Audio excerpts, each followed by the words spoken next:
Hey guys, welcome back to another video. Today we are looking at Garfield Kart Furious Racing. This is basically like the third episode in my weird crappy Mario Kart rip-off type series. I'm going to do a few more and I'm going to include Mario Kart in this series. Then at the end of this series, once I've reviewed like a few more, I will do, what's it called? A tier list. There we go. Everyone loves a tier list. I forgot it in my head. But yeah, I'm going to do a tier list. So basically this game is essentially, all your favourite Garfield characters in one racing game. You've got John, Odie, Garfield and the rest of the characters that no one really cares about, but they're there anyway. You can, there's all sorts to do. Well, all sorts include, it's just racing. Don't really know where I'm going with that tangent, but you can customize your car and your character, and you can have a hat and a spoiler and a car and the character, and they'll have little coloured icons. And basically if you match coloured icons with each other, I'll put a little clip in for you guys, but if you match little coloured icons, like you see here, Liz is the light blue with all the others, then you get speed boosts and just handling boosts and stuff like that. Outside of that, it's your bog standard simple kart racing game.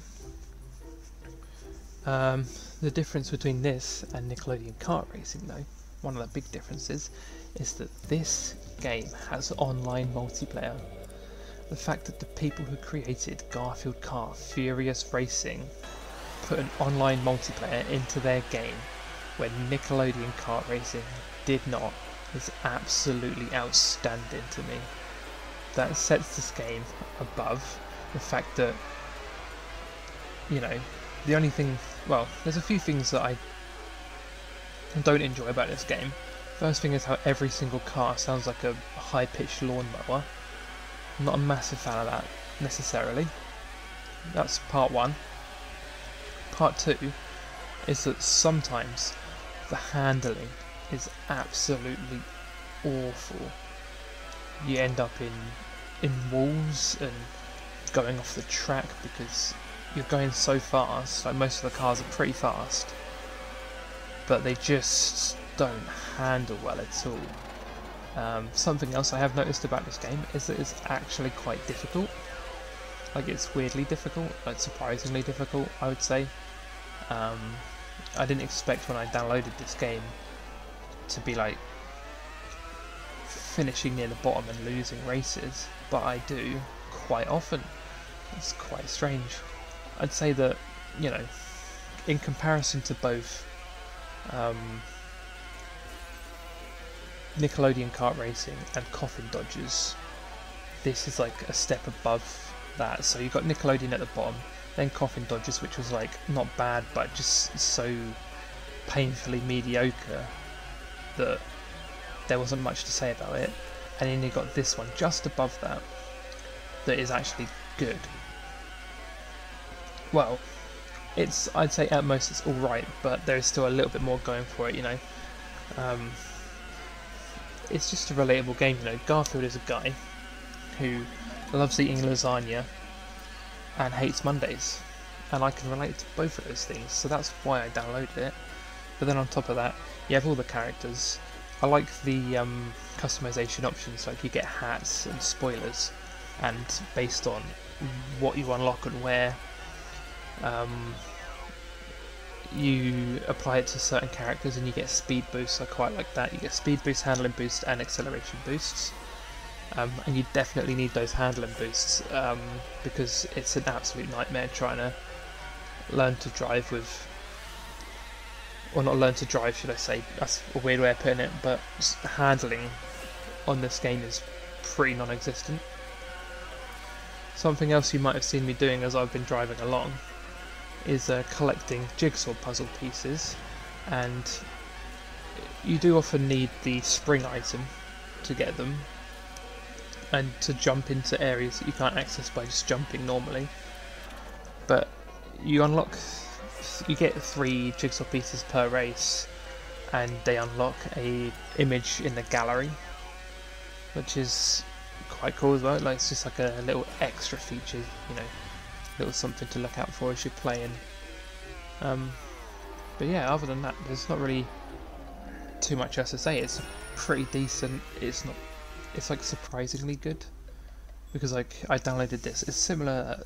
It's in a similar boat with Coffin Dodgers, I suppose. As in, you download it, but you download it as a joke, and you think it's going to be terrible. But when it isn't terrible, it's like so surprising that it actually makes you think the game is good, when realistically it's probably not much better than... They're probably not much better than each other, but because my expectations were so low, it's kind of come through. And I do also like the online gameplay. Like, there's no campaign, so Coffin Dodgers has that on this game, right? That it has a campaign, there's a bit of a storyline and all that sort of thing. But this game has the online, and I played it a few times with Jack, who you obviously know from the channel before if you've been watching the videos. If not, you know, you should go check him out. I'll probably leave a... You know what? I'll leave a link to his channel in the description. So if this is your first video on my channel and you don't know who Jack is, I've done a couple videos with him before, and he downloaded this game as well, and we've played it a couple times online, and it's actually quite funny. Like, it is hard. This game's for some reason very hard. But yeah, I think that sort of edges it over Coffin Dodgers, because I played the first few parts of the Coffin Dodgers campaign, then it got a little bit tiresome because it's, you know, essentially just racing over and over. But with this game, I have played it a few more times with Jack online because it's just a bit more fun. So yeah, other than that, not really much else to say. It's just like a reasonably decent game. I will be doing... The next episode of this will be on a few different games. It'll be... There's a game called Obliteration... Bloody hell, I can't... Obliteracers, that I downloaded from PS Now. A game on the Switch, which will be my first recording on the Switch, so that'll be interesting. But yeah, it'll be a game on the Switch which I can't remember the name of. I think it's like All-Star Fruit Racing or something similar. And another game called Tabletop Racers. So there's not really much to say about them, so I'm just going to sort of combine them into one video in like give them all like 3 minutes each to just talk about them, so I don't ramble too much, because I think I've rambled a lot in this video. But yeah, that's all for this video. I've got a few more games to play, and then I'll do a tier list, and it'll be a great time. So see you in the next one. Take care, guys.